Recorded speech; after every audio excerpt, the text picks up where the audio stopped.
Hello everyone, मैं हूं अश्विनी शर्मा और हम कर रहे हैं आरसीसी मेंस। तो जो नेक्स्ट क्वेश्चन है हमारा वो देखते हैं कि क्या बोलता है। Determine the reinforcement required to resist affected bending moment.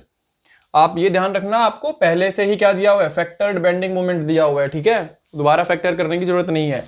40 kilo newton metre acting on a beam of hollow cross section as shown. तो पिछले क्वेश्चन की तरह ही ये भी हमारा क्या है, होलो बीम है। होलो क्रॉस सेक्शन मतलब आपका इसके अंदर है, इसको रेजिस्ट करवाना है using M25 grade of concrete and Fe415 steel. Effective depth है हमारी 360। ये जो हमें क्वेश्चन करना है मेनली मैंने इसलिए करवाया क्योंकि ये क्या है, LSM से करना है। तो ऐसा ही आपका एक क्वेश्चन WSM से भी हो गया और अब हम LSM से भी देख लेंगे। क्लियर? तो दोनों से आपको थोड़ा आइडिया लग जाएगा कि अगर डिफरेंट ज्योमेट्री का क्वेश्चन आता है तो मुझे कैसे करना है। बेसिकली दोनों मेथड से आपको हिंट हो जाएगी थोड़ी। इसके अलावा क्वेश्चन इधर उधर कहीं नहीं हिल सकता, मैक्सिमम जो आपकी वेरिएशन है वो यहीं पे हो सकती है।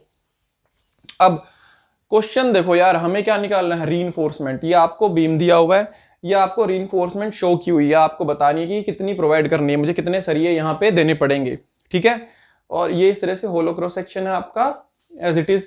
तो रीइंफोर्समेंट मुझे कैलकुलेट करनी है, साइज मुझे दिया हुआ है, बेंडिंग मोमेंट मुझे पता है किसके लिए डिजाइन करना है। तो सबसे पहले तो मुझे क्या करना पड़ेगा, सबसे पहले मुझे कंपेयर करना पड़ेगा सेक्शन मेरा कैसा है, अंडर रीइंफोर्स्ड है, ओवर रीइंफोर्स्ड है या फिर बैलेंस्ड सेक्शन है। वो मैं कैसे करता हूं, अगर मुझे बीम का साइज दिया हुआ है और मोमेंट दिया हुआ है तो इसकी कैपेसिटी को मतलब मोमेंट ऑफ रेजिस्टेंस को इक्वेट करता हूं बेंडिंग मोमेंट के साथ।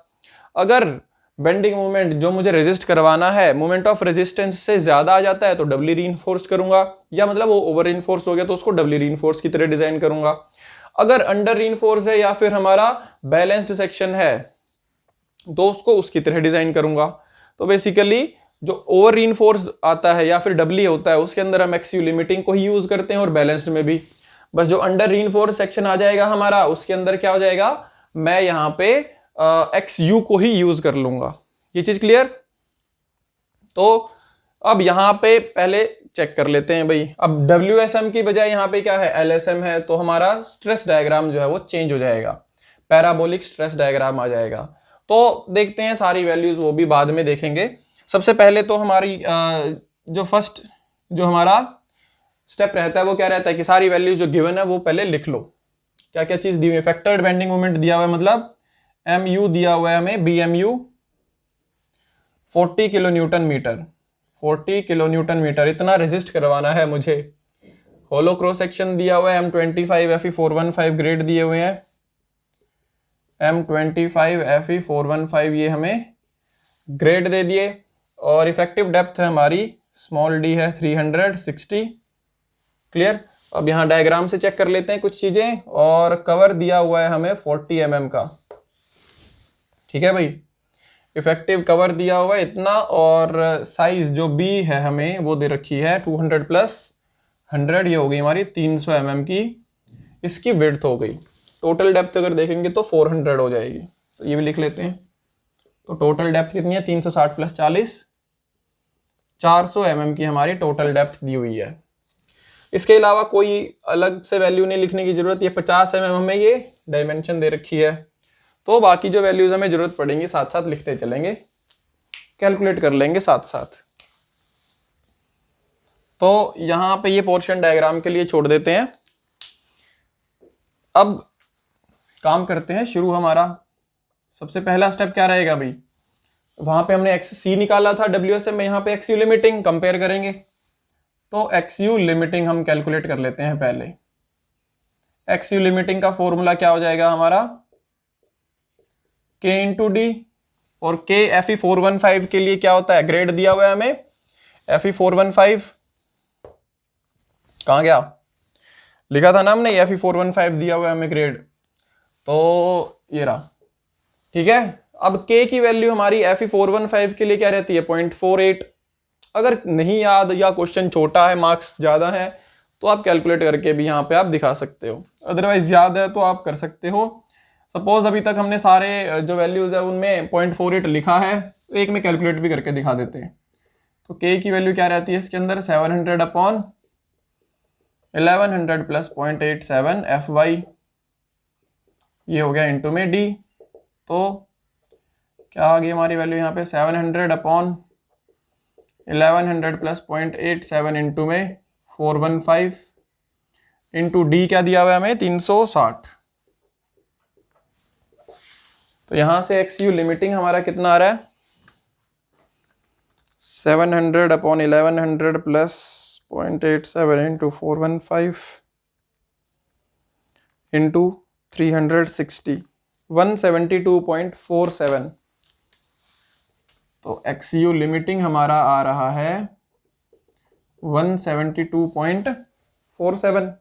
0.478 है तो 48 लिख देते हैं। चलो ये हमारी एक्सयू लिमिटिंग आ गई भाई, आराम से निकल गई, एक स्टेप हो गया, मार्क्स भी आपको मिल जाएंगे, बहुत अच्छी बात है।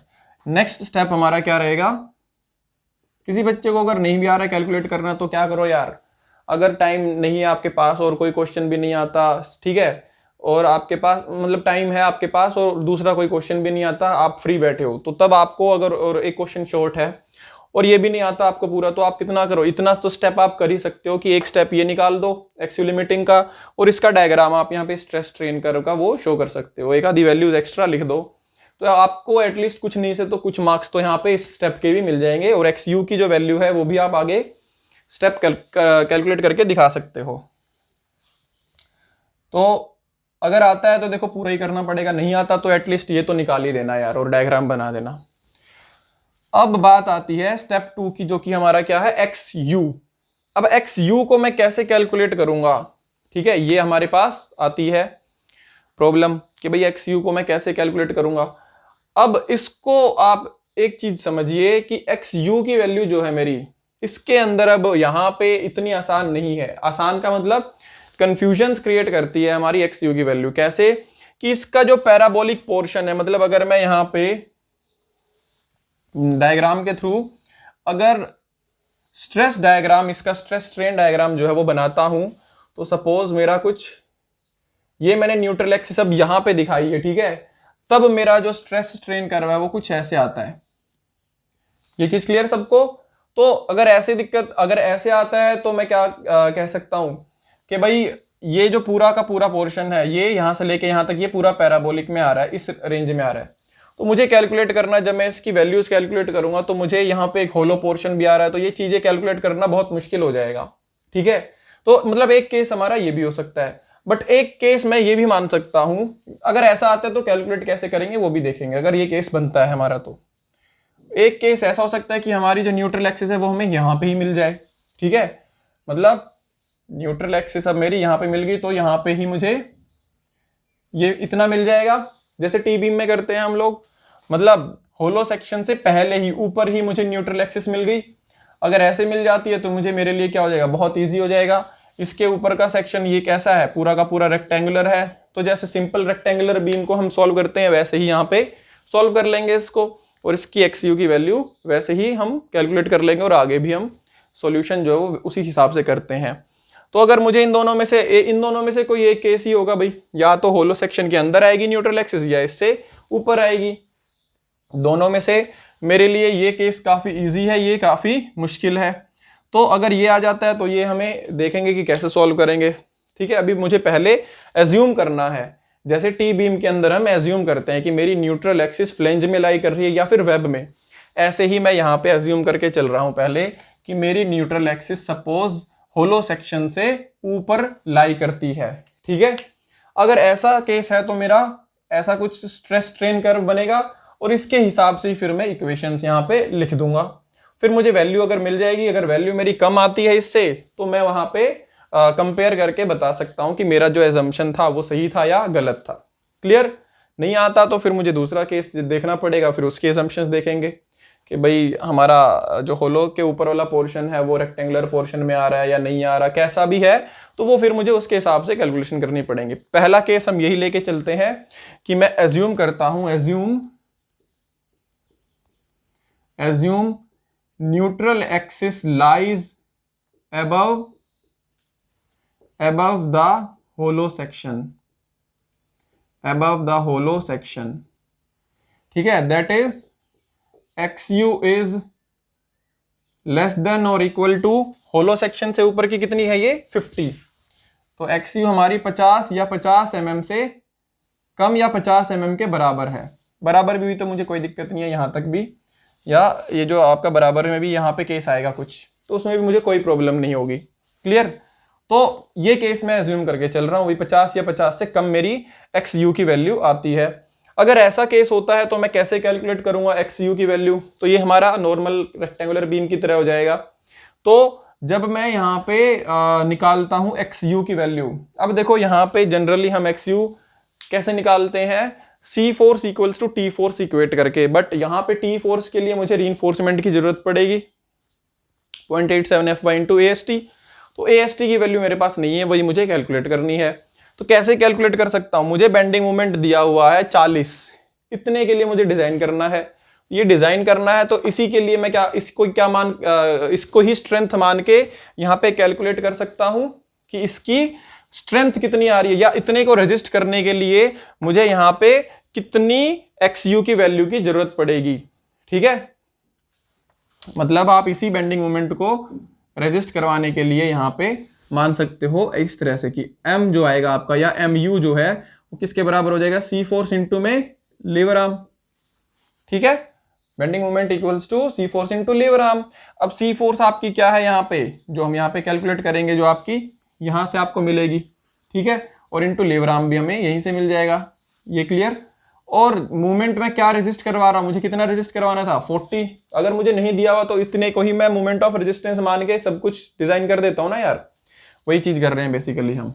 तो 40 इंटू 10⁻⁶ इक्वल्स टू 14 इंटू 10⁻⁶, इतना मुझे रेजिस्ट करवाना है, इक्वल्स टू सी फोर्स कितना आ जाएगा अगर मेरा ये केस है। तो ये केस मैंने माना है अभी इसको फेयर ड्रॉ करेंगे, बट अभी मैंने आपको जस्ट केस नंबर 1 और 2 जो है इस तरह से शो करके दिखाए हैं। तो केस नंबर 1 में लेके चल रहा हूं पहले, कि अगर मेरा जो है न्यूट्रल एक्सिस इसके होलो सेक्शन से ऊपर लाया करती है, तो सी फोर्स जो आती है वो क्या आती है, जो हम लिखते हैं 0.36 FCK इंटू में B इंटू XU, और लीवर आर्म क्या रहता है हमारा D माइनस 0.42 XU। सेम, क्योंकि होलो सेक्शन से ऊपर है तो रेक्टेंगुलर की तरह ही बिहेव करेगी, बिल्कुल जैसे नॉर्मल रेक्टेंगल बीम होता है हमारा उसी तरह से। तो ये क्या हो जाएगा 0.36 into FCK into B into XU into lever arm क्या हो जाएगा D माइनस 0.42 XU। तो ये हो जाएगा 40 इंटू 10⁻⁶ इक्वल्स टू 0.36 इंटू, हमें ग्रेड क्या दिया हुआ भाई 25, इंटू विड्थ है हमारी 300। ठीक है, B इंटू XU हमें कैलकुलेट करना है, इंटू में D कितना दिया हुआ हमें 360, 360 माइनस 0.42 इंटू XU। यहां से हमें XU की वैल्यू कैलकुलेट करनी है। अगर 50 या 50 से कम आ जाती है तो एजम्पशन हमारी सही हो जाएगी, तो उसी को यूज कर लेंगे। अगर ज्यादा आती है 50 से, फिर दूसरी एजम्पशन लेके चलेंगे भाई। इसको मल्टीप्लाई करके इसे डिवाइड ही कर लेते हैं directly. 40 into 10⁻⁶ divide by 0.36 into 25 to 300। तो ये आ रहा है मेरा 14814.8 इक्वल्स टू XU इंटू में 360 माइनस 0.42। तो XU ये हो गया 360 XU माइनस 0.42 XU स्क्वायर। ठीक है, तो इसको थोड़ा अच्छे तरीके से लिख लेते हैं। इसको इधर ले आते हैं, plus 0.42 XU square minus 360 XU plus 14814.8 equals to 0। तो ये हमारी यहाँ से इक्वेशन बन चुकी है, इसको सॉल्व कर सकते हैं। ये भी इक्वेशन सेम ही थी, वो बस मैंने थोड़ा सेट फॉर्मेट में लिख दी है, अदरवाइज कोई दिक्कत नहीं है, आप जैसे मर्जी सॉल्व कर सकते हो। A की वैल्यू हो गई 0.42, B हो गया हमारा माइनस 360, C है 14814.8 प्लस का ये भी, हाँ। तो ये आएगी हमारी यहाँ से 43.34, 813 भी आएगी एक, बट वो वैल्यू उतनी हमारी यहाँ पे लाई नहीं करेगी, तो वो हमारे स्कोप से बाहर है। तो 43.34 आएगी हमारी यहाँ से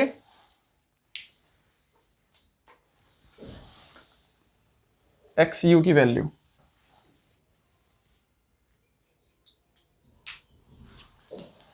तो यहां से XU कितनी आ गई हमारी 43.34 mm। तो 43.34 mm जब हम कंपेयर करते हैं 50 से, तो सही है यार, हमारी इसी में ही आ गई, तो बहुत अच्छी बात है। तो देयरफॉर XU इज, या यहां पे लिख सकते हो 43.34 इज लेस देन 50 mm। तो इससे हमें क्या पता चलता है कि हमारी assumption is correct, assumption is correct. assumption जो हमने करी थी वो हमारी क्या है, करेक्ट है। अगर assumption रॉन्ग हो जाती तो मुझे दूसरे पैटर्न का, दूसरे मेथड का सहारा लेना पड़ता, उसकी हेल्प से मुझे करना पड़ता सारा क्वेश्चन, तो वो भी हम देख लेते, जैसे उसमें भी कोई प्रॉब्लम नहीं है। अभी हमारी ये जो assumption है करेक्ट हो गई है, तो यहाँ पे इसको अच्छे से ड्रॉ कर लेते हैं डायग्राम को भी। अब हमें पता चल गया है क्योंकि, तो थोड़ा सा नीट एंड क्लीन डायग्राम भी शो कर देते हैं ताकि कोई कंफ्यूजन ना रहे। तो अब हमारी जो यहाँ पे न्यूट्रल एक्सिस रहेगी ये नहीं आएगी, ये हमारी होलो सेक्शन से ऊपर आएगी यहाँ पे कहीं, ठीक है। तो कुछ ऐसे हमारी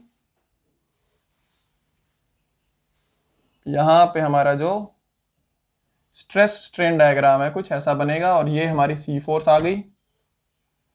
सी फोर्स कितनी है 0.36 FC के इंटू में B इंटू XU, और यहाँ पे हमारा जो लीवर आर्म है वो ये नजर आएगा D माइनस 0.42 XU। तो ये हमारा लीवर आर्म हो गया। नॉर्मली जो हम कैलकुलेट करते हैं, assumption हमारी करेक्ट हो गई, XU मिल गया। अब मुझे कंपेयर करना है। नेक्स्ट स्टेप क्या मेरा, स्टेप नंबर 3, कंपेयर। तो कंपेयर जब मैं करता हूं XU को, तो XU लिमिटिंग के साथ, XU लिमिटिंग कितना था 172, तो ये तो कम आ रहा है, तो XU is less than XU limiting. इसका मतलब क्या है कि हमारा सेक्शन अंडर रीइंफोर्स है, देयरफॉर अंडर रीइंफोर्स सेक्शन। अब अंडर रीइंफोर्स सेक्शन है तो क्या यूज करूंगा मैं, XU को ही यूज करूंगा, देयरफॉर यूज XU, ठीक है भाई।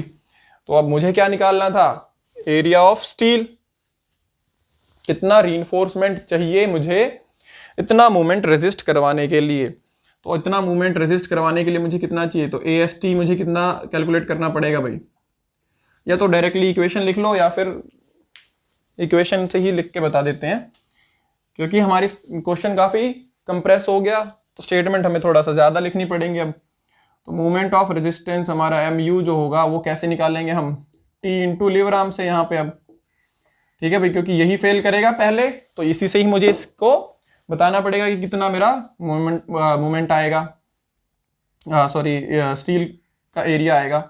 तो यहाँ से मुझे MU जो है वो क्या मिल गया, 0.87 FY इंटू AST इंटू में इसका लीवर आर्म कितना हो जाएगा, D माइनस 0.42 XU, ठीक है भाई। अब यहाँ पे हमें AST कैलकुलेट करवाना है, तो AST कितना हो गया यहाँ पे, अब MU upon 0.87 into FY into D minus 0.42 XU। तो यहाँ से अब तो ये हमारा क्या बन गया, अभी सिंपल जो रेक्टेंगुलर बीम का क्वेश्चन है वही बन गया। मूवमेंट कितना रेजिस्ट करवाना था हमें, 40 kilo Newton, 14 into 10 raised to power 6 upon 0.87 into 415 grade दिया हुआ है, इंटू में डी हमें कितना दिया हुआ है 360, 360 माइनस 0.42 इंटू में XU कितना कैलकुलेट किया हमने 43.34। यहां से AST भी हम कैलकुलेट कर सकते हैं भाई। AST हमारा आता है 40 into 10 raised to power 6 upon 0.87 into 415 into 360 minus 0.42 into 43.34, ये हमारा आएगा 324.13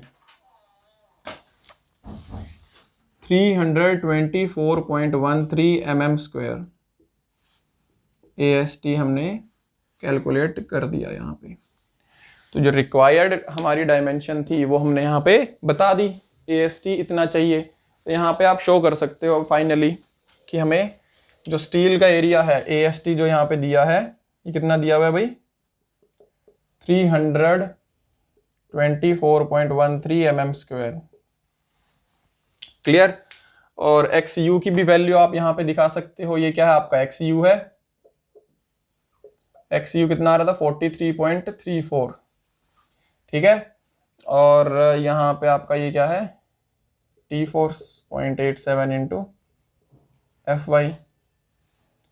और खैर ये T फोर्स नहीं है, ये T फोर्स दिखा दो, चलो यहाँ पे कोई दिक्कत नहीं है, 0.87 FY इंटू AST आ जाएगा।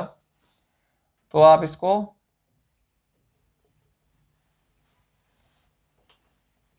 ये सेक्शन 1-2 हमने लिखा था वो हटा दो यहाँ से, T फोर्स हमने कितनी दिखाई इंटू AST। क्लियर। तो T फोर्स हो गई, C फोर्स हो गई, सारी चीजें दिखा दी हमने, लीवर आर्म दिखा दिया, सारी वैल्यूज हमने यहाँ पे शो कर दी। और जो AST हमें कैलकुलेट करना था वो भी हम कैलकुलेट कर चुके हैं। तो स्टेप बाय स्टेप आप इस तरह से कैलकुलेट कर सकते हो।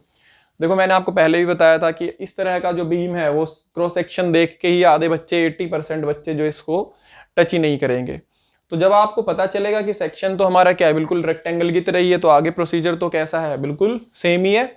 तो वैसे ही आपको यहाँ पे एज मिल जाएगा। क्वेश्चन इतना बड़ा नहीं था देखो, बट ऐसे क्वेश्चन आपको 15 से 20 नंबर के क्वेश्चन जो है ये मिलते हैं। तो देखो 3-4 स्टेप में हमारा क्वेश्चन जो खत्म हो गया है। तो हार्डली इसमें आपको 10 से 15 मिनट लगेंगे, 10 मिनट लगेंगे, 10 मिनट में आपका क्वेश्चन जो है वो खत्म हो जाएगा। मैक्सिमम 10 मिनट लगेंगे सब कुछ मिला के यहाँ पे ड्रॉ करके कैलकुलेशन का सारा पार्ट करने के बाद। यहाँ तो मैं आपको थोड़ा समझा रहा हूँ इसलिए थोड़ा सा टाइम ज्यादा लग रहा है, अदरवाइज जब आप खुद करोगे तो बहुत ईजी है। 10 मिनट में आपको 20 मार्क्स मिल रहे हैं अप्रोक्स, ठीक है, 20 से ज्यादा भी हो सकता है ये कई बार। तो वो आपको बेनिफिट आपको खुद ही जज करना है कौन सा क्वेश्चन मुझे यहाँ पे करना है। बेसिकली चूज जो आप करते हो क्वेश्चंस, आप पहले स्टेटमेंट देखिए, उसको समझिए और दिमाग में उसको सॉल्व करने की कोशिश करिए कि ये कैसे हो सकता है, उसके बाद ही क्वेश्चन को अटेम्प्ट करिए, ठीक है। तो आरसीसी के अंदर अभी तक हमने एक कैटेगरी 1 के बीम्स के जो एक कैटेगरी के क्वेश्चंस हैं वो ऑलमोस्ट कवर कर लिए हैं, जिसके अंदर हमें साइज दिया होता है बीम का, ठीक है। तो साइज गिवन होता है बीम का, तो उसके हिसाब से हमने काफी सारी प्रैक्टिस कर ली है। बहुत मेजर जो क्वेश्चंस आपसे पूछे जाते हैं, जो मैक्सिमम अमाउंट ऑफ क्वेश्चन जो आते हैं वो उसी कैटेगरी के आते हैं क्वेश्चन, इसलिए हमने जो प्रैक्टिस है वो भी बहुत ज्यादा कर ली है उन क्वेश्चंस की। तो अब आते हैं दूसरी कैटेगरी पे जिनके अंदर हमें साइज नहीं दिया होगा। बेसिकली हम बात करते हैं अभी रेक्टेंगुलर बीम की ही, रेक्टेंगुलर बीम का ही हम क्वेश्चन कर रहे हैं अभी। इस कैटेगरी के बाद फिर हम देखेंगे टी बीम के अंदर भी यही कैटेगरीज बनती हैं, तो उनके भी क्वेश्चंस देखेंगे हम, ठीक है। तो इस कैटेगरी के अंदर हमें क्वेश्चंस जो है वो कम पूछे जाते हैं, इसलिए इसकी प्रैक्टिस भी हम पहली कैटेगरी के मुकाबले में थोड़ी सी कम करेंगे, ठीक है। 2-3 अच्छे क्वेश्चंस देख लेंगे इसके। ये जो क्वेश्चन हमने यहाँ पे देख रहे हैं ये भी आपका एसएससी के अंदर पूछा जा चुका है, प्रीवियस ईयर क्वेश्चन ही है ये भी। इसके अंदर आपसे देखो कि क्या पूछता है वो, design N RCC beam with a balanced section for flexure. Flexure के अंदर आपको डिजाइन करना है बेंडिंग के लिए WSM मेथड से, ठीक है। For the data given below, आपको डेटा दिया हुआ है, इस बीम को आपको डिजाइन करना है। बेसिकली डिजाइन का मतलब क्या है, साइज और स्टील, ये दो चीज आपको बतानी है। इफेक्टिव स्पैन जो है आपको 8 मीटर दिया हुआ है, लाइव लोड दिया हुआ है 12 किलो न्यूटन का, विड्थ दे दिया आपको 300 और कॉन्क्रीट ग्रेड है 20 और Fe415 स्टील है। तो साइज बेसिकली नहीं दिया हुआ, आपको विड्थ दे दी है बट आपको साइज नहीं दिया हुआ। अगर आप जब साइज कैलकुलेट करोगे तो उस टाइम पे आपको डेप्थ निकालनी है और इसके बाद स्टील की कैलकुलेशन करनी है। ये दो चीजें आपको कैलकुलेट करनी है, पूरा डिजाइन करना है। तो जब मैं डिजाइन करता हूं तो मैं नॉर्मली मैं खुद भी बैलेंस्ड सेक्शन ही डिजाइन करता हूं। और इसके अंदर तो हमें क्या किया, यहाँ पे हमें पहले बता ही दिया कि हमें एक बैलेंस्ड सेक्शन जो है वो डिजाइन करना है। नहीं भी बताता तब भी मैं बैलेंस्ड ही करता जनरली। अगर ओवर रीइंफोर्स आता तो मैं उसको डबली रीइंफोर्स डिजाइन करता, अगर अंडर आता है तो फिर मैं उसको अंडर रीइंफोर्स को as it is under reinforce कर देते हैं। अदरवाइज जनरली हम बैलेंस्ड, जब मैं डिजाइन करता हूं तो उसको बैलेंस्ड ही करके चलता हूं वैसे, ठीक है। अंडर रीइंफोर्स ओवर रीइंफोर्स तो तब आएंगे ना जब मुझे साइज का पता होगा और मैं फिर उसकी स्ट्रेंथ के साथ कंपेयर करके उसको कैलकुलेट करूंगा एक्सयू और एक्सयू या लिमिटिंग या फिर एक्स या फिर एक्स सी की वैल्यूज को कैलकुलेट करके कंपेयर करता। बट यहाँ पे तो मुझे साइज कैलकुलेट करना है, तो मैं बैलेंस सेक्शन ही डिजाइन करता हूँ। तो देखिए डिजाइन करने के लिए हमें क्या चाहिए, दो चीज चाहिए, साइज और स्टील। तो सबसे पहले तो हमें जो वैल्यूज दी हैं पहले उनको लिख लेते हैं और स्टेप समझ लेते हैं। पहले हमें डिजाइन करना है तो साइज के लिए मुझे क्या चाहिए, सबसे पहले लोड की कैलकुलेशन करूंगा। एज्यूम करता हूं कि मैं डेप्थ और विड्थ जो है वो इतनी मानता हूं, उसको कैलकुलेट करके फिर उस साइज के हिसाब से जो बेंडिंग मोमेंट आएगा वो कैलकुलेट करूंगा। तो वहां से मुझे जो है बेंडिंग मोमेंट की वैल्यू मिल जाएगी मैक्सिमम। तो उतने बेंडिंग मोमेंट के लिए मुझे कितनी डेप्थ की जरूरत थी वो मैं वहां से कैलकुलेट कर दूंगा। डेप्थ रिक्वायर्ड, तो वहां से मैं चेक कर लूंगा कि मेरी जो डेप्थ प्रोवाइडेड है, डी प्रोवाइडेड और डी रिक्वायर्ड, इन दोनों में कंपैरिजन कर लूंगा क्या सही है या नहीं है। उसके बाद फिर मैं उसी डेप्थ के हिसाब से जो मैं प्रोवाइड करूंगा फिर एरिया ऑफ स्टील कैलकुलेट कर लूंगा उस पर्टिकुलर बेंडिंग मोमेंट के लिए। तो ये मेरा कंप्लीट हो जाएगा डिजाइन। तो चलिए देखते हैं स्टेप बाय स्टेप इसको। तो वैल्यूज क्या क्या दी हुई है अभी हमें। इफेक्टिव स्पैन दिया हुआ है एल इफेक्टिव, सिंपली सपोर्टेड है तो यही हमारा यूज कर लेंगे हम। और लाइव लोड दिया हुआ है 12 किलो न्यूटन पर मीटर का। ओके, इसके बाद हमें विड्थ दे रखी है भाई, बी है हमारी 300 mm, 300 mm की विड्थ दे दी हमें। अगर नहीं भी देता तो मैं खुद भी एज्यूम कर सकता था, इसमें कोई भी दिक्कत नहीं आती। और M20 ग्रेड है और Fe415 स्टील का ग्रेड है। ये चीजें हमें पता है अभी तक बेसिकली। तो सबसे पहले स्टेप नंबर 1 क्या रहेगा हमारा, एज्यूम करो। क्या एज्यूम करोगे, डेप्थ। Assume capital D. अब कैपिटल डी जो जनरली देखो एज्यूम करने को आप कितनी भी एज्यूम कर सकते हो, आगे आके नेक्स्ट स्टेप में आपका क्रॉस चेक हो जाएगा। जो भी आप एज्यूम करोगे क्या वो सही की है, गलत की, उसे कम करनी है, ज्यादा करनी है, कैसे करनी है, वो आपका अगले स्टेप में क्रॉस चेक हो जाएगा। तो जो एक सेफ एजम्पशन जो हम लेके चलते हैं वो जनरली मैंने आपको डिजाइनिंग करवाते टाइम भी बताया था, जो कैपिटल डी हम लेके चलते हैं स्पैन डिवाइड बाय 10 अगर मैं कर लेता हूं तो वो सेफ रहता है। नहीं होगा तो मैं ऊपर नीचे जो वैल्यूज होंगी वो अगले स्टेप पे मुझे पता चल जाएंगी। तो एक सेफ जो गेस करना है मुझे, एक ट्रायल के लिए वैल्यू पहले खुद एज्यूम करनी है, तो स्पैन डिवाइड बाय 10 में कर सकता हूं।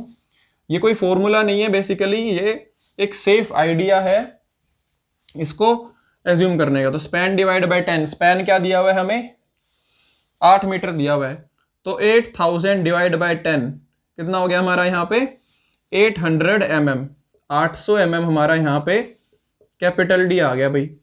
और इसमें से मान लेता हूं मैं कवर मान लेता हूं 50 mm का, ठीक है, ये क्या है हमने एज्यूम किया है, ठीक है। तो देयरफॉर स्मॉल डी हमारी कितनी आ गई 750 mm, 800 माइनस 50 कितनी आ गई यहां से, तो 800 माइनस 50, 750 mm हमारी इफेक्टिव डेप्थ यहां से कैलकुलेट कर ली हमने, जो मैंने प्रोवाइड करी है। अब इतनी डेप्थ के हिसाब से अब मैं क्या करूंगा, सारी कैलकुलेशंस कर दूंगा, ठीक है भाई। सारी कैलकुलेशन जो चलेंगी अब वो इतनी ही डेप्थ को लेकर चलेंगी। तो स्टेप नंबर 2 क्या होगा भाई, अब लोड की कैलकुलेशंस करेंगे। अब हम लोड कैलकुलेट करेंगे तो जो डेड लोड आएगा वो क्या आएगा, सेल्फ वेट की वजह से। तो क्या आएगा, साइज क्या दिया हुआ बीम का हमने 800 mm, तो 0.8 इंटू में विड्थ कितनी बोली है इसके 0.3। देखो अगर विड्थ नहीं दी होती ना तो जनरली हम डेप्थ के आधी मान लेते हैं। सपोज मैंने यहाँ पे 800 दी है तो मैं इसका आधा मान लेता, 400 mm में विड्थ जो है वो मान के चलता। मैं डिजाइनर हूँ, कुछ भी मान सकता हूँ अगर नहीं दी तो, ठीक है। तो किसी की भी गलत नहीं है, 350 मान लेगा वो भी सही है, 400 मान लेगा वो भी सही है, 500 मान लेगा वो भी सही है। आप डिजाइनर हो, आप कुछ भी मान सकते हो, इसके अंदर एज्यूम कर सकते हो। तो डेड लोड कितना आ रहा है कैलकुलेट करिए, बट आपको अगर दी हुई है विड्थ तो वही लेके चलनी पड़ेगी। 0.8 इंटू 0.3 इंटू 25, ये आ गया 6 किलो न्यूटन पर मीटर। डेड लोड आ गया। लाइव लोड कितना दिया हुआ है आपको 12 किलो न्यूटन पर मीटर, 12 किलो न्यूटन पर मीटर।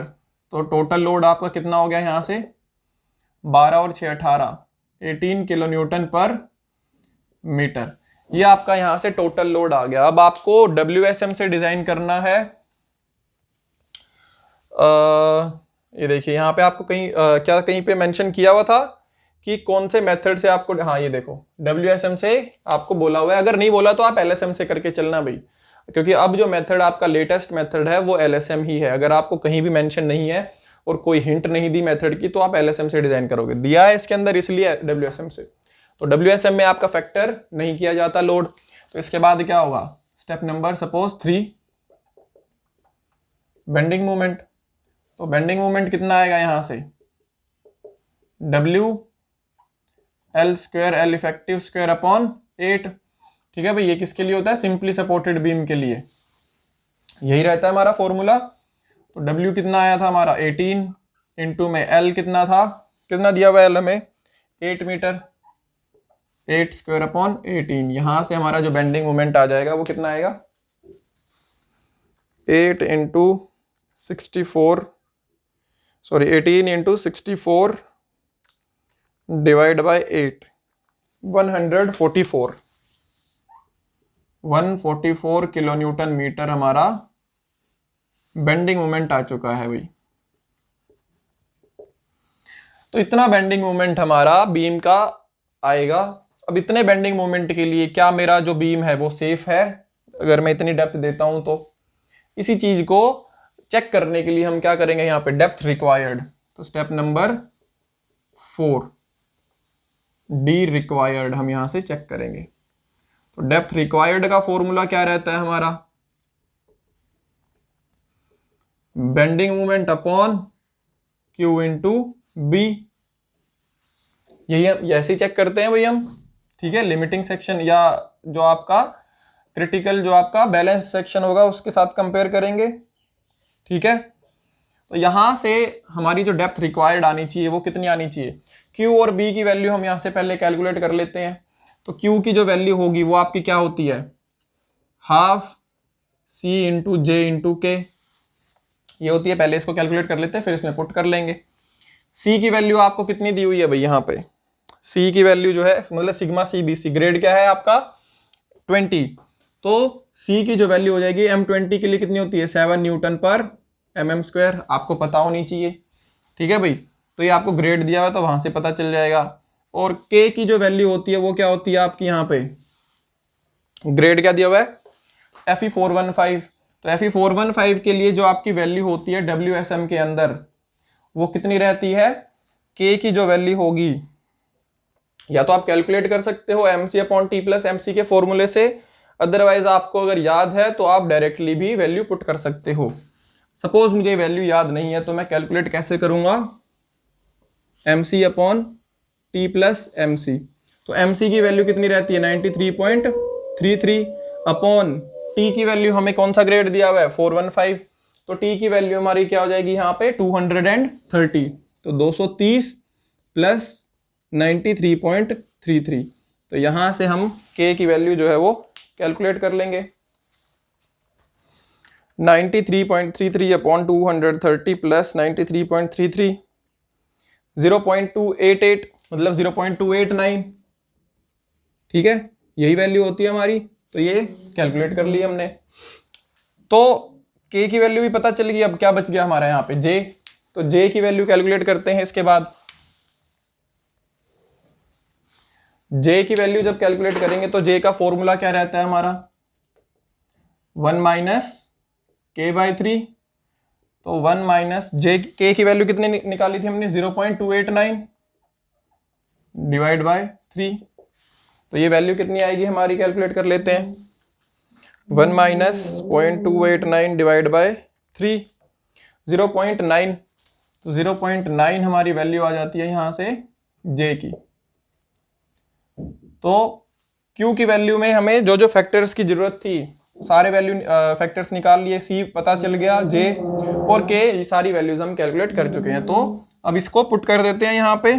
तो Q की वैल्यू जो क्या बनेगी हमारी हाफ इंटू 7 इंटू J की वैल्यू कितनी है 0.9 इंटू K हमने कितना कैलकुलेट किया था 0.289। तो यहां से Q की जो वैल्यू है वो आपकी कितनी आ जाएगी 7 इंटू 0.9 इंटू 0.289, ठीक है, डिवाइड बाय 2, ये आ गई 0.91। तो 0.91 आपका Q का फैक्टर जो है वो आ गया यहाँ से, हाफ इंटू सी इंटू जे इंटू के करने के बाद। अब इसको वैल्यू में पुट करते हैं, D required, therefore depth required आपकी कितनी आ जाएगी यहाँ से, मूवमेंट आपका कितना था 144, 144 into 10 raise to power 6 divide by 0.91 into में आपकी विड्थ कितनी थी 300 थी, तो यहां से जो डेप्थ आएगी रिक्वायर्ड वो कितनी आएगी, देखो ये आएगी 144 into 10 raise to power 6 upon 0.91 into 300, 726.27 27 mm। तो ये आपकी यहां से डेप्थ रिक्वायर्ड आती है इस पर्टिकुलर बेंडिंग मोमेंट के लिए। और हमने कितनी प्रोवाइड कितनी करी थी 750 mm। तो एकदम परफेक्ट हमने यहाँ पे जो डेप्थ है वो प्रोवाइड करी थी। तो therefore D provided is more than D required, that is 750 is more than 726.27, therefore safe है। तो आप आगे इसी डेप्थ के साथ कैरी फॉरवर्ड कर सकते हो। अगर यहाँ पे आपकी डेप्थ रिक्वायर्ड ज्यादा आती और आपने प्रोवाइड कम करती तो रीडिजाइन करना पड़ता, तो उसमें भी कोई प्रॉब्लम नहीं है, बट हमारे यहाँ पे सेटिस्फाई हो गई कंडीशन, तो एज इट इज हम आगे कैरी फॉरवर्ड कर सकते हैं। तो इसके बाद जो नेक्स्ट स्टेप रहेगा, अब मैंने साइज प्रोवाइड कर दिया, बीम का साइज हो चुका है, कॉन्क्रीट कितना प्रोवाइड करूंगा वो मुझे पता चल गया। नेक्स्ट स्टेप क्या रहेगा, स्टील। तो स्टेप नंबर 5, तो स्टेप नंबर 5 जो रहेगा मेरा वो होगा AST। तो एरिया ऑफ स्टील में कितना यहां पे प्रोवाइड करूंगा। एरिया ऑफ स्टील में कैसे निकाल सकता हूं, यहां पे बेंडिंग मूवमेंट को इक्वेट कर दूंगा भाई, कहां से, T इंटू लीवर आर्म से, तो T इंटू लीवर आर्म। तो यहां से अगर मैं इसको कैलकुलेट करता हूं तो इतने बेंडिंग मूवमेंट को रेजिस्ट करवाने के लिए कितना स्टील चाहिए होगा वो मैं कैलकुलेट कर सकता हूं। तो इसको करते हैं कैलकुलेट।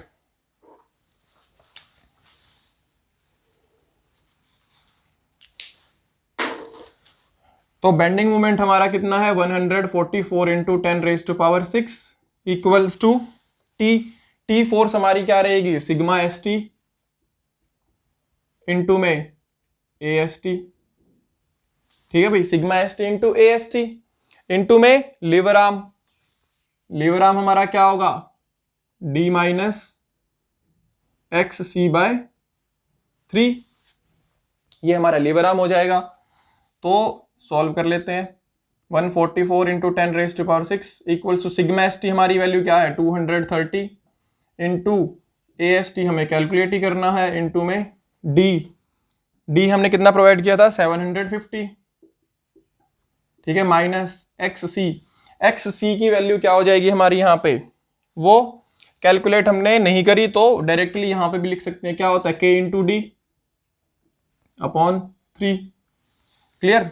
तो J इंटू डी भी कर सकते हैं वैसे हम यहाँ पे, क्योंकि बैलेंस सेक्शन का ही निकाल रहे हैं, तो JD भी कर सकते हैं। J और D हमने यहाँ पे कैलकुलेट भी किए हुए हैं, J की वैल्यू, तो डायरेक्टली भी पुट कर सकते हैं, तो कोई भी प्रॉब्लम नहीं है। बट एज इट इज हम यहाँ पे वैल्यूज लिख के करते हैं ताकि दो अप्रोच का पता चल जाए हमें। तो 230 इंटू AST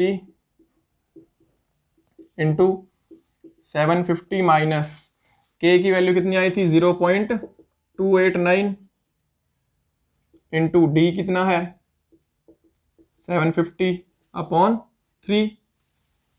तो यहां से सॉल्व कर लेते हैं एक बार इसको।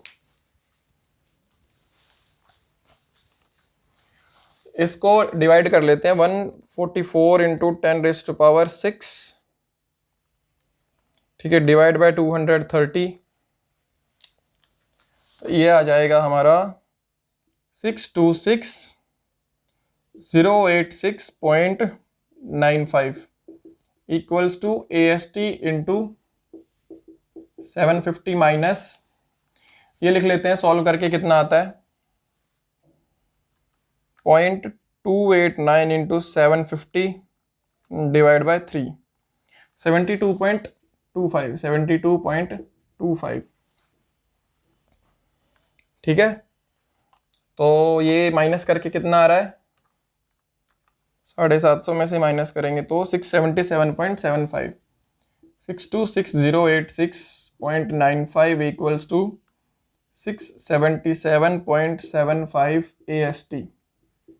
तो AST हमारा कितना आ जाएगा, यहाँ पे इसको डिवाइड कर दो, 626086.95 डिवाइड बाय 677.75। यहाँ से हमारा जो एरिया ऑफ स्टील आएगा वो आएगा 6268086.95 डिवाइड बाय 677.75, 923.77 mm स्क्वायर। ये हमारा यहाँ पे स्टील भी आ चुका है जितना मुझे प्रोवाइड करना है इस पर्टिकुलर बीम को। तो जैसे अगर एक स्टेप और आपको करना है तो आप इसके अंदर क्या कर सकते हो, स्टील डायमीटर भी आप प्रोवाइड कर सकते हो। Suppose use 16 mm diameter bars, तो कितने हमें 16 mm के कितने नंबर ऑफ बार्स की जरूरत पड़ेगी। ठीक है, तो नंबर ऑफ बार्स कैसे निकालेंगे हम, यहाँ पे total AST upon area of 1 बार। तो ये कैसे आएगा, 923.77 upon pi by 4 into 16 square. तो ये देखो कितना आता है, अगर हम 16 mm के देते हैं तो 923.77 upon pi by 4 into 16 square, ये आ रहा है 4.59, 4 पॉइंट अप्रोक्सीमेटली 6। तो ये हो गया हमारे कितने नंबर ऑफ बार्स आ जाएंगे, 5। तो 5 नंबर ऑफ बार्स, तो therefore provide 5 of 16 mm diameter bars. Clear. तो यहाँ पे ये एक स्टेप एक्स्ट्रा आप दिखा सकते हो ताकि थोड़ा अच्छा इंप्रेशन पड़े एग्जामिनर के ऊपर, अगर आपके पास टाइम है तो। अदरवाइज जहां तक कैलकुलेट कर दोगे तो वो भी सफिशिएंट है। ठीक है, तो इसके साथ हमारा जो क्वेश्चन है वो कंप्लीट हो चुका है डिजाइनिंग का, जो हमसे पूछा हुआ था। तो जो डिजाइनिंग के क्वेश्चंस होते हैं वो हमारे कुछ इस तरह से ही दिखेंगे। एक दो क्वेश्चन और देखेंगे इसी कैटेगरी के। ये कैटेगरी ज़्यादा पूछी नहीं जाती, ज़्यादातर हमसे साइज देते हैं और उसके बाद कुछ पैरामीटर्स निकालने के लिए बोलते हैं। क्लियर। तो इसके बाद देखते हैं नेक्स्ट डिजाइन का क्वेश्चन है, यूज LSM। ये है हमारा LSM मेथड से है। तो पिछला क्वेश्चन हम कर चुके हैं WSM से, और ये वाला एक देख लेते हैं डिजाइन का LSM से। तो use LSM to design an RCC structure या RCC rectangular beam having an effective simply supported span of 6 metre. 6 metre का हमें स्पैन दिया हुआ है, सिंपली सपोर्टेड। ठीक है, और the beam is required to support the live service and superimposed loads of 14 kilo newton metre. मतलब उसके ऊपर इतने लोड अलग अलग तरह के जो है वो आने वाले हैं। 14 किलो न्यूटन का जो है लाइव लोड है, लाइव सर्विस लोड, और डेड लोड जो आना है वो 9.5 किलो न्यूटन पर मीटर का आना है। ठीक है भाई, अलग अलग लोड्स दिए हुए हैं। Okay, the material to be used are M20 दिया हुआ है ग्रेड कॉन्क्रीट का, और HYSD bar of Fe415 grade. The unit weight of concrete is, हमें यूनिट वेट भी दिया हुआ है, नहीं दिया होता तब भी हम 25 ही मान के चलते हैं। Adopt D/B ratio as 2। ठीक है, ये एक अलग चीज दी हुई है, मतलब इन्होंने मेंशन कर दिया कि स्मॉल D/B रेशियो जो है आपकी 2 होनी चाहिए, स्मॉल d है ये। For the given materials PT minimum PT limiting is 0.955%। मतलब देखो यार, सारे क्वेश्चंस डिजाइनिंग के ऑलमोस्ट सेम से ही होते हैं, ज्यादा कुछ डिफरेंस होता नहीं है। इसके अंदर एक दो चीज जो अलग दी हुई है, एक तो ये दी है कि आपको साइज एज्यूम करते टाइम रेशियो आपको पहले ही इन्होंने दी हुई है कि स्मॉल D/B रेशियो जो आपको 2 एज्यूम करनी है। ठीक है, इसमें भी कोई ज्यादा बड़ी बात नहीं है, हम नॉर्मली 2 ही करते हैं। इसके एक्स्ट्रा जो एक चीज आपको दी हुई है जो खास है, इंपॉर्टेंट है, वो दी हुई है PT लिमिटिंग। मतलब आप जब इसको डिजाइन करोगे उस टाइम पे जब आप एरिया ऑफ स्टील निकालोगे तो वो एरिया ऑफ स्टील आपको मैक्सिमम कितना रखना है, उसकी लिमिटिंग जो आपको वैल्यू वो दी हुई है। PT का मतलब percentage of steel in tension, उसकी लिमिटिंग वैल्यू जो है आपको 0.955% दी हुई है। क्लियर। तो ये जो वैल्यू है आपको इससे कम रखनी है, परसेंटेज स्टील जो आप प्रोवाइड करोगे, इससे ज़्यादा नहीं देनी। तो ये आपको एक कह सकते हो कि अपर लिमिट दे दी कि आप उससे ज़्यादा नहीं रख सकते। तो डिज़ाइन करना है हमें, नॉर्मली डिज़ाइन करते हैं हम, जैसे सिंपल वैसे ही डिज़ाइन करते चलेंगे। LSM से है तो LSM से कर देंगे। सबसे पहले जो वैल्यूज़ दी हैं वो लिखेंगे। उसके बाद डिज़ाइन के लिए क्या चाहिए, दो चीज़ें, साइज और स्टील। साइज के लिए सबसे पहले एज्यूम करूंगा विड्थ, उसके बाद डेप्थ जो है इस रेशो से कैलकुलेट कर लूंगा, फिर लोड कैलकुलेट करूंगा, बेंडिंग मोमेंट करूंगा, बेंडिंग मोमेंट के कोरस्पॉन्डिंग डेप्थ रिक्वायर्ड देखूंगा, चेक हो जाएगी हमारी जो डेप्थ है। वहां से फिर मैं क्या करूंगा, एरिया ऑफ स्टील निकाल लूंगा, और फिर एरिया ऑफ स्टील जो मैं प्रोवाइड करूंगा उसको कंपेयर करूंगा यहाँ से, तो क्वेश्चन पूरा कंप्लीट हो जाएगा। तो ये आपके दिमाग में माइंड मैपिंग हो जानी चाहिए कैसे कैसे मुझे करना है। क्लियर? तो अब इसको करने शुरू करते हैं। क्या क्या चीज दी हुई है, LSM से करना है, और L दिया हुआ है हमें 6 मीटर। सपोर्ट लाइव लोड दिया हुआ है हमें, कितना दिया हुआ है, 14 किलो न्यूटन पर मीटर। इसके बाद डेड लोड जो दिया हुआ है वो हमें दिया हुआ है 9.5 किलो न्यूटन पर मीटर। M20 ग्रेड दिया हुआ है और Fe415। ठीक है भाई, ये ग्रेड दिए हुए हैं। कॉन्क्रीट का यूनिट वेट दिया हुआ है हमें, unit weight of concrete gamma C 25 kilo Newton पर मीटर क्यूब। ठीक है, और D/B की जो रेशियो है वो दी हुई है 2। और हाँ, मेन जो चीज़ है वो हमारी PT लिमिटिंग जो दी हुई है वो दी हुई है 0.955%। तो ये हमें सारी वैल्यूज जो है मेंशन्ड है, सारी वैल्यूज दी हुई है, लिख ली हमने यहाँ पे सबसे पहले। अब इसके बाद स्टेप क्या रहता है हमारा, सबसे फर्स्ट स्टेप हमारा रहेगा स्टेप नंबर 1, एज्यूम करेंगे सबसे पहले तो साइज। तो सबसे पहले हम यहाँ पे लोड लिख लेते हैं कि हमें लोड कैलकुलेशन करनी है। उसके लिए क्या करेंगे, एज्यूम कैपिटल D। कितना एज्यूम करते हैं भाई हम, स्पैन डिवाइड बाय 10। ये कोई हार्ड एंड फास्ट रूल नहीं है कि आपको यही एज्यूम करना है, बट ये मैंने बताया था कि एक अच्छा गैस लगाने के लिए, ताकि आपका बहुत ज़्यादा बड़ा, मतलब बहुत अनइकोनॉमिकल सेक्शन भी ना हो और अनसेफ भी ना हो। तो उसके लिए हमें वैल्यू यहाँ से एक आइडिया मिल जाता है। चेंज होगी तो वो आगे हम देख ही लेते हैं, क्रॉस चेक हो जाती है हमारी वैल्यू। तो शुरुआत करने के लिए ये आपका गैस जो है वो सही रहता है। स्पैन हमें कितना दिया हुआ है यहाँ पे, 6 मीटर। तो 6000 डिवाइड बाय 10, ये कितना आ जाएगा हमारा, 600 mm। 600 mm मुझे यहाँ पे कैपिटल D एज्यूम कर लिया मैंने, मुझे इतना मिल गया। अब स्मॉल d क्या हो जाएगा, सपोज मैं 40 mm का कवर ले लेता हूँ, क्यों लिया मैंने वो बताऊंगा अभी। तो D माइनस DC, ये सपोज मैंने कितना मान लिया, 40 mm एज्यूम्ड। ठीक है, तो यहाँ पे वैल्यू क्या आ जाएगी, 600 माइनस 40, 560 mm, 560 mm हमारी स्मॉल d की जो वैल्यू है वो आ जाएगी यहाँ से। ये मैंने 40 इसलिए माना है क्योंकि थोड़ा इक्वल डिस्ट्रीब्यूशन हो जाएगा, कैलकुलेशन में ज़्यादा दिक्कत नहीं आएगी। क्यों, क्योंकि मुझे जब इसके बाद विड्थ कैलकुलेट करनी है तो वो इस रेशो की हेल्प से मुझे कैलकुलेट करनी पड़ेगी। तो इसका हाफ करना ज़्यादा बेटर रहेगा हमारा, इजीली हम कैलकुलेशंस कर सकते हैं, इसीलिए हैंडी कैलकुलेशंस के लिए। तो now we know D/B equals to 2। तो D हमने कितना माना यहाँ पे, 560। ठीक है, equals to 2B, 2 into B। तो B क्या आ जाएगी यहाँ से हमारी, 560/2। तो ये आ जाएगी हमारी 280 mm, 280। यही आएगा ना, 40 कम होना चाहिए तो 20 और 20, हाँ ठीक है 40। तो 280 mm मैंने यहाँ पे विड्थ मान ली, और जो इफेक्टिव डेप्थ है वो मैंने 560 मान ली। इसके हिसाब से सारी कैलकुलेशन हम कर लेंगे अब। ठीक है भाई, रेशो जो दी हुई थी हमें वो भी सेटिस्फाई हो गई। अब बस एक चीज़ लास्ट में भी सेटिस्फाई करनी है, वो परसेंटेज स्टील की है, लिमिटिंग परसेंटेज। तो वो जब हम डिज़ाइन करेंगे तो वो भी ध्यान में रखते हुए करेंगे।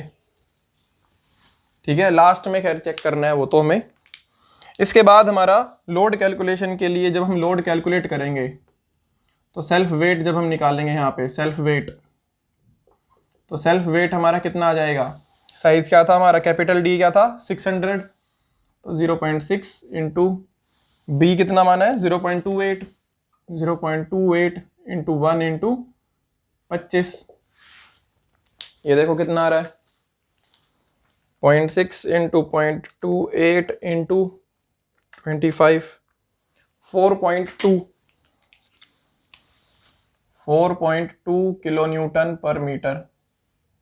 और डेड लोड हमें कितना दिया हुआ है 9.5 किलो न्यूटन पर मीटर, और लाइव लोड दिया हुआ है हमें 14 किलो न्यूटन पर मीटर। तो टोटल लोड हमारा कितना हो जाएगा यहां से, ये हो गया हमारा 4.2 प्लस 9.5 प्लस 14, 27.7 किलो न्यूटन पर मीटर। और क्योंकि हमें किससे करना है ये एलएसएम से, तो हमें क्या चाहिए होगा फैक्टर्ड, तो देयरफॉर फैक्टर्ड लोड क्या होगा हमारा, factored load WU 1.5 times of W, तो 1.5 इंटू 27.7 देखो कितना आ रहा है इंटू 1.5, ये आ गया 41.55 किलो न्यूटन पर मीटर, ये हमारा फैक्टर्ड लोड आ गया जिससे हमें डिज़ाइन करना है। क्लियर, तो सारी चीज़ें हमने निकाल ली लोड के रिस्पेक्ट में। अब हमें स्टेप 2 पे जाना है। स्टेप 2 क्या होगा भाई, step number 2 maximum bending moment जो आएगा हमारा, मैक्सिमम बेंडिंग मोमेंट मतलब MU, ठीक है। तो MU हमारा कितना आ जाएगा यहाँ पे WU into L square upon 8, क्यों, क्योंकि फॉर सिंपली सपोर्टेड बीम, ये कैसा है सिंपली सपोर्टेड। तो इसमें हमें सारी वैल्यूज पता है, WU क्या है 41.55 इंटू LE लिख देना यहाँ पे, और L इफेक्टिव कितनी दे रखी है हमें 6 मीटर, ठीक है, इफेक्टिव ही है ये, तो 6 मीटर। अगर नहीं भी दी हुई तो इफेक्टिव और अनसपोर्टेड लेंथ आपकी सेम ही रहती है सिंपली सपोर्टेड के केस में, तो 6 स्क्वायर अपॉन 8, इसलिए मोस्टली आपको इसी का ही क्वेश्चन दिया जाता है ताकि एटलीस्ट लेंथ में कोई दिक्कत ना हो। 41.55 इंटू 6 स्क्वायर अपॉन 8, ये आ गया 186.9, 186.9, अप्रोक्सीमेटली 187 कर लेते हैं, 187 किलो न्यूटन मीटर, इतना इसके ऊपर जो है बेंडिंग मोमेंट आएगा, ताकि आगे दिक्कत ना हो फालतू की कैलकुलेशन में बार बार 0.9 करना पड़ेगा। तो अब हमें यहाँ पे MU की वैल्यू पता चल गई, इतना मूवमेंट आ रहा है इसके ऊपर, इसके लिए मुझे डिजाइन करना है ये, ठीक है भाई, 187 किलो न्यूटन मीटर। इसको अब मुझे साइज निकालना पड़ेगा इस बेंडिंग मोमेंट के कोरेस्पॉन्डिंग, इतने साइज के लिए इतने बेंडिंग मोमेंट को रेजिस्ट करने के लिए मुझे कितना साइज चाहिए होगा, मतलब रिक्वायर्ड कितना है, प्रोवाइड तो मैं कर चुका हूं, उसके हिसाब से ही इतना बेंडिंग मोमेंट आ रहा है। अब क्या आएगी डेप्थ रिक्वायर्ड, बेसिकली कि भाई अगर इतना इतना बेंडिंग मोमेंट आ रहा है तो मुझे कम से कम इतनी तो डेप्थ चाहिए होगी, मतलब डेप्थ रिक्वायर्ड, वो अब हमारी क्रॉस चेक हो जाएंगी सारी चीजें। स्टेप नंबर 3 डी रिक्वायर्ड हमारी क्या होगी, तो डी रिक्वायर्ड हमारी कैसे निकालते हैं हम, under root of MU upon Q into B, यहां से निकालते हैं। MU हमारा कितना है पता है हमें, निकाल लिया हमने। Q और B की वैल्यू मुझे पता है, मैं प्रोवाइड कर चुका हूं, ठीक है। तो अब यहाँ पे ये कैपिटल B ही लिख दो यार इसको, क्योंकि हम कैपिटल B ही लिखते हैं तो इसलिए दिक्कत होगी और कुछ नहीं। स्मॉल d बस आपका स्मॉल रहना चाहिए, क्योंकि स्मॉल और कैपिटल में उनमें दिक्कत होती है, तो ये कैपिटल ही हम लिख लेते हैं, वो कन्फ्यूजन हो जाएगी अदरवाइज। यही वाला है वो B विड्थ है हमारी वो, और Q की वैल्यू हमें नहीं पता यहाँ पे, तो Q कैसे निकालेंगे 0.36 FCK into J into K, ये फॉर्मूला रहता है हमारा Q निकालने का। तो यहाँ पे अब हमें पता होना चाहिए कि जो हमारी K की वैल्यू है, के की वैल्यू जो होगी, ग्रेड क्या दिया हुआ है हमें 415। 415 के लिए जो के होता है हमारा 0.48 होता है, और इसी के कोरस्पॉन्डिंग जे की वैल्यू क्या निकालूंगा मैं, 1 माइनस 0.42 के। तो ये यहाँ पे वैल्यू पुट कर दो, 1 माइनस 0.42 इंटू में 0.48, तो ये देखो कितनी आ रही है, 0.42 इंटू 0.48, इसको एक में से माइनस करते हैं 0.79, मतलब 0.8, अप्रोक्सीमेटली 0.8 वैल्यू आ गई आपकी जे की।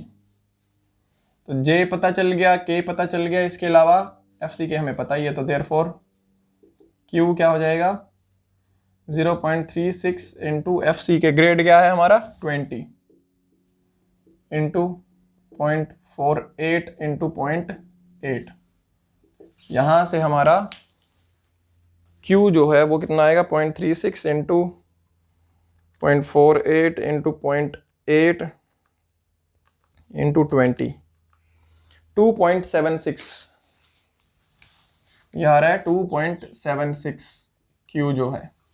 अब इसको वहाँ पे पुट कर दो, तो देयरफॉर डी रिक्वायर्ड कितनी आ जाएगी हमारी, MU मैक्स हमने कितना निकाला था 187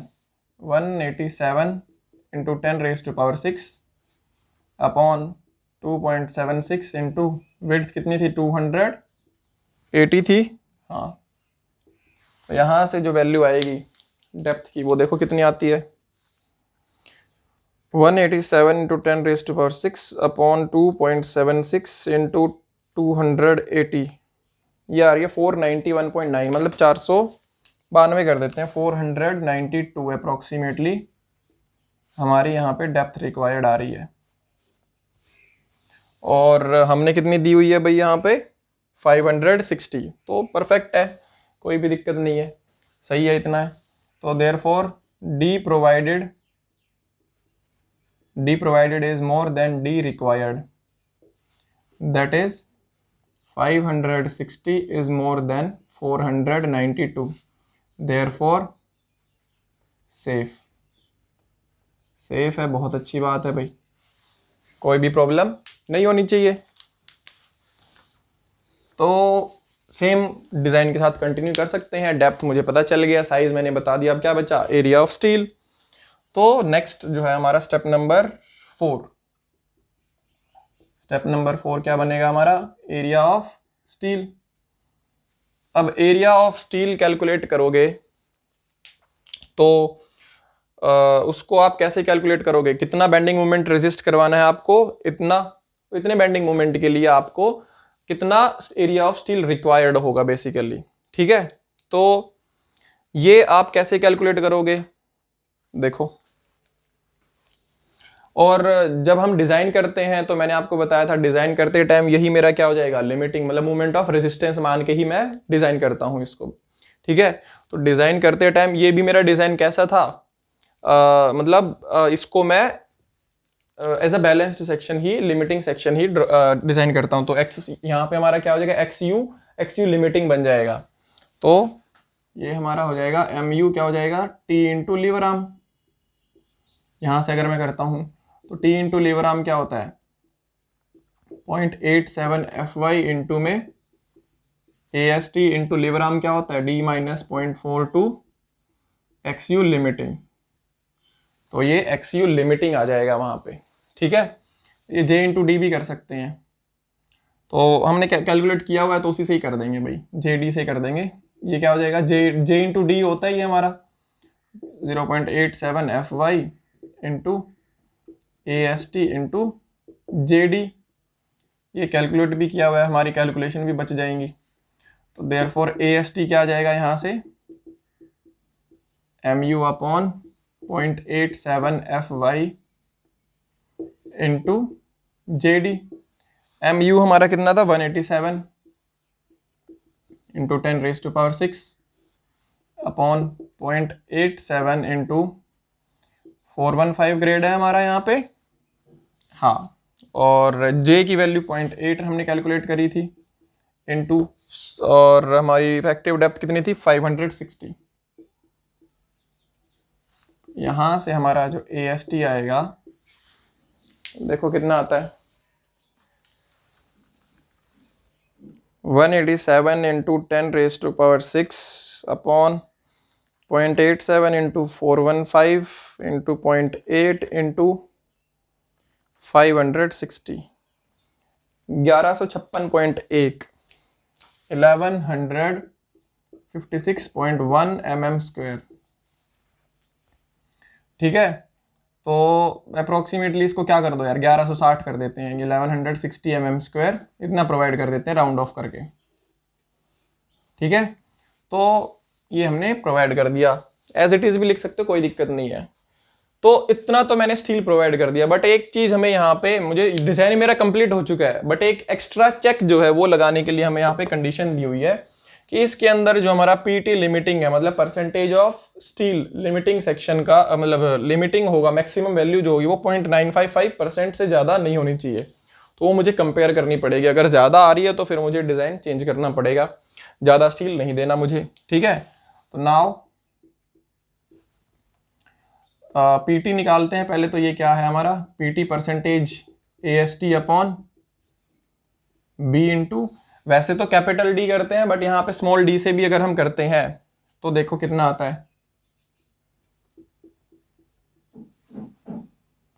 ठीक है, सॉरी स्मॉल डी से ही करते हैं, AST अपॉन BD जो होता है आपका स्मॉल डी ही आता है उसके अंदर। ठीक है, जब हम टेबल से भी वैल्यूज कैलकुलेट करते हैं तो परसेंटेज स्टील की जो वैल्यू है इस ऐसे ही कैलकुलेट करते हैं। तो AST कितना है यहाँ पे 1160 जो हमने कैलकुलेट किया अपॉन बी हमने कितना प्रोवाइड किया था 280 इंटू डेप्थ कितनी थी हमारी 560 इंटू 100। ये वैल्यू देखो कितनी आ रही है हमारी 1160 अपॉन 280 इंटू 560 इंटू 100, 0.739 0.739.0.74 कर देते हैं, 0.74% पीटी आ रही है हमारी इतनी, मतलब 0.74% हमारा percentage of steel in tension हमने प्रोवाइड किया हुआ है। तो ये क्या है, इस वैल्यू से कम है, तो इसका मतलब मैक्सिमम वैल्यू से कम है, बहुत अच्छी बात है, चेंज करने की जरूरत नहीं है। ये क्या है हमारा less than PT limiting, PT limiting मतलब 0.74% इज लेस देन 0.955%। तो देयरफॉर सेफ। ठीक है, सेफ तो खैर ये है कि सेफ ही रहेगा खैर, बट ये कि हमारा डिजाइन जो है वो प्रॉपर है, मतलब हमारी जो डिजाइन है वो सेफ है, इसको किसी भी रीडिजाइनिंग की जरूरत नहीं है, जो कंडीशन हमने दी थी उसके अकॉर्डिंग। तो इसी के साथ ही क्वेश्चन हमारा कंप्लीट हो चुका है। तो डिजाइनिंग के क्वेश्चंस हमारे कुछ ऐसे ही बनते हैं, इसके बाद देखते हैं नेक्स्ट वीडियो के अंदर। तब तक के लिए पढ़ते रहिए और बढ़ते रहिए। Thank you.